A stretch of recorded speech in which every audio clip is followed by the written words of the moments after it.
Yeah, not necessarily the way we're used to kind of going about putting together a first innings, but I think 250 for 4 is a pretty good score, I think, at the minute. Obviously would have liked some more runs, but I think the nature of the surface and I think the way the Indian attack bowled as well was pretty good throughout. So I think, yeah, it's a day that we'll take. Obviously, we've had to adapt the way we do play, but hopefully it's a score that we can really kick on tomorrow and make it north of sort of 400 towards 500.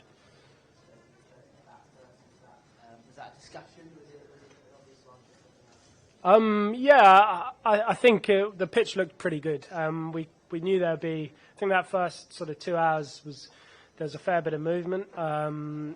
So you can always look at it in two ways in England, but I think the nature of the way the series has gone, the pitches have deteriorated throughout, and I guess this with another week of sun on it could be the same. So if we can put ourselves in a position over the next few days to really make that count coming into the latter end of the game, then it will definitely be the right decision.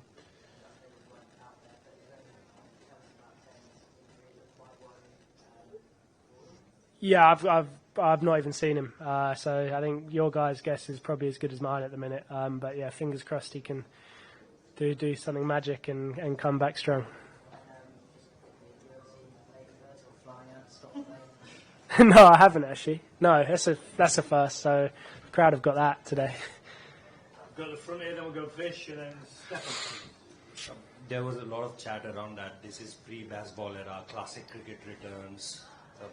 You guys have any kind of, from Combox to even Indian captain was saying certain things caught on the stump mic, and then, everyone telling you guys, specifically the players, that come on, where's the baseball era? So do you guys focus on these kind of things? And the second part is, were you surprised the kind of turn Jadeja got on your dismissal, and how do you see this wicket panning, forward in the upcoming days?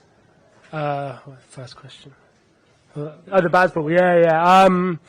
I think it's something that as a team we're trying to be better at adapting the way we play. Of course, we would have liked to be 400 for 4 after a day, but the surface didn't allow that at all. I think it's quite a slow surface, and like I said, the Indian attack did bowl well. They held their lengths well today and didn't give us much at all. So it's something that we're trying to keep developing as a team and realise when's the right time to kind of press the button and get on the attack, and when's the time to try and absorb some pressure. So that's something we're constantly working on and trying to get the balance right. And then your second question. Oh, yeah. I kind of, with the slow pick and straighten, it did turn slightly more than I kind of expected. Still pretty annoyed when I got out with the shot I played, but that's, I guess, when there's sun beating on the wicket all day, you're going to expect a little bit of turn, and throughout the game, if we can put ourselves in a position. It's a long way away coming into the fourth innings, and fingers crossed it is turning nicely, but there's a lot of cricket to be played between now and then. We'll go Vish at the back, and then Stefan just in front. Go ahead, Vish. Hi, Ollie. You probably don't know this, but that's the second longest you've taken to get to 30. I was just wondering, tactically, what were you thinking? Were you kind of more than happy to be out there for time rather than worrying about how many runs you had? Yeah, I think so. I didn't really ever feel. I don't think it's going to be a pitch where you kind of feel in really good rhythm. But today didn't feel like that anyway. So for me, I was kind of just trying to make sure I just ebbed and flowed in my innings. Look, I'm frustrated. I'm not with Ruti, not out overnight. But if I can sort of adapt my game and fingers crossed as this innings goes on, it's an important one for the team. And I was just trying to read the situation, really. I think before lunch felt like the pitch was kind of quite spongy and tennis bally with this, and it was swinging nicely as well. So there are certain areas and certain shots that were pretty high risk. So for me, I was just trying to play the percentages and didn't really hit many gaps. So it was slower, and it's something that I'm working on in my game as well, not just making sure I score my runs in quick style, is also when the time's right to absorb some pressure, absorb it, and then hopefully next time I can kick on and make it a big one, even if it does take a little bit longer. You didn't advance down the pitch at any point. I know sometimes you do that. Was that a choice because of how the pitch was playing, that you couldn't trust it?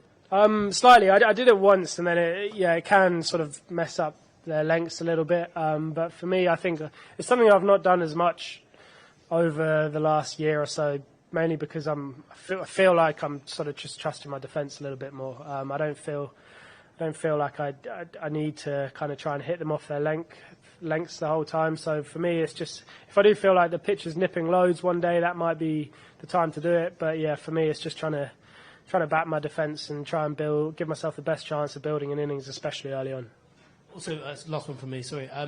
Was it a conscious choice from you to face so much of Bumrah's 5-over spell as you did? Like, Root took a couple of singles off the start of the over. Maybe he was chickening out, but... I wouldn't, yeah. No, I don't think that would be a smart, conscious choice of me. So, no, it wasn't a conscious choice, but I think he just hit a pretty good area, and I guess with the field was up, and yeah, I couldn't sneak down to the other end. But yeah, and Ruti's good at nicking the ones like that. But no, I think he bowled really well, and you've just always got to be switched on. So it wasn't a conscious choice, but I was happy to try and absorb the pressure. We'll go Stefan, Rory, John, and then we'll finish here.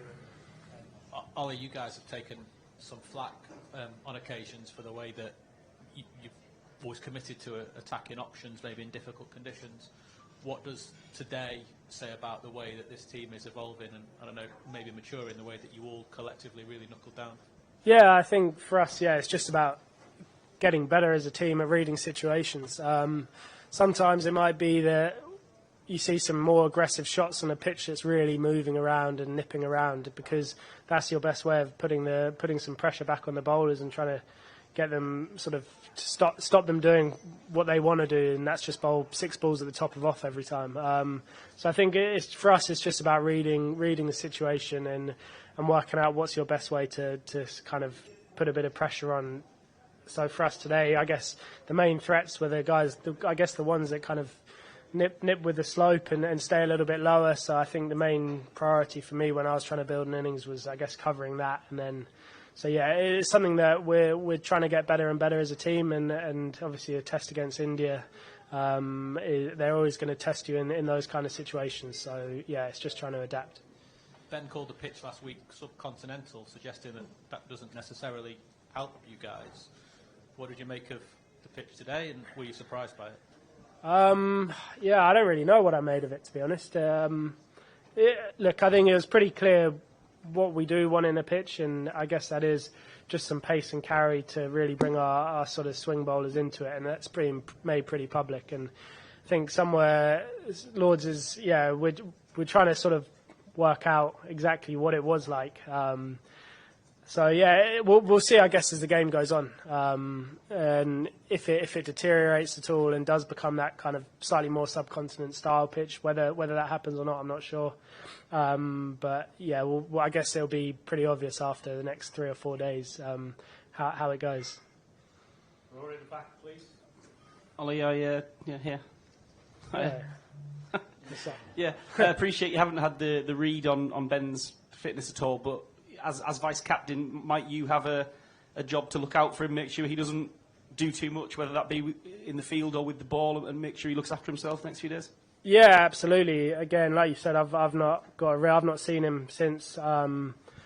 So fingers crossed, it's nothing too serious. But yeah, clearly we've got a big test over the next 4 days, and we've got a big 2 coming up as well. So it is important to try and manage him, and yeah, we'll see how he pulls up tomorrow. But for me, that is partially one of my roles, is to make sure that he doesn't sort of push himself to a ridiculous place with whatever he's dealing with at the moment. So yeah, I'm sure the physios and medics will work with him to kind of lay out a plan, and then I'll help push him in the right direction. One each from John, Mike, and then we'll do the one here. Is Joe the sort of guy who'd have a sleepless night on 99 not out? I don't think he's the best sleeper anyway, to be honest. I think obviously he would have loved to walk off 100 red. However, I think the bloke's got 36 of them now, so I don't think he'll be too sleepless because of that. I think his plans tomorrow will be definitely try and make it a monster innings. So yeah, he'll get his head down, I'm sure. But it would have been nice to see him get it. But yeah, he'll be looking at the bigger picture and trying to make it a monster. So do you know if it was ladybirds or ants? No, I don't even know. I was in the changing room, so I didn't even know why we had stopped. Last Last question here, please. Just wait for the mic, please. Wait for the mic. Thank you. Yeah, we've seen that England in the last few years they've preferred to chase. In fact, that's what they've thrived all these years, at least the last few years. What made you bat first today, and how do you see this wicket behave in the next couple of days? I think we're probably, I guess, we're not used to this 28-degree sun in England. And that changes how wicket plays. Normally, English pitches are probably at their best on days 2, 3, 4, 5, and they hold together pretty nicely. And I guess we're not as used to having just 5 days of sun. So that's probably. So we'll see as it goes on how quickly it does deteriorate. I'm sure this pitch will hold together fairly well. And then fingers crossed when it comes for our last time to bowl, whenever it is, then hopefully it plays a few tricks. But that's a long way away for now. So I think with the sun on it for a few days, it might just sort of maybe get a bit slower and lower. But yeah, we'll see. I'm no pitchman.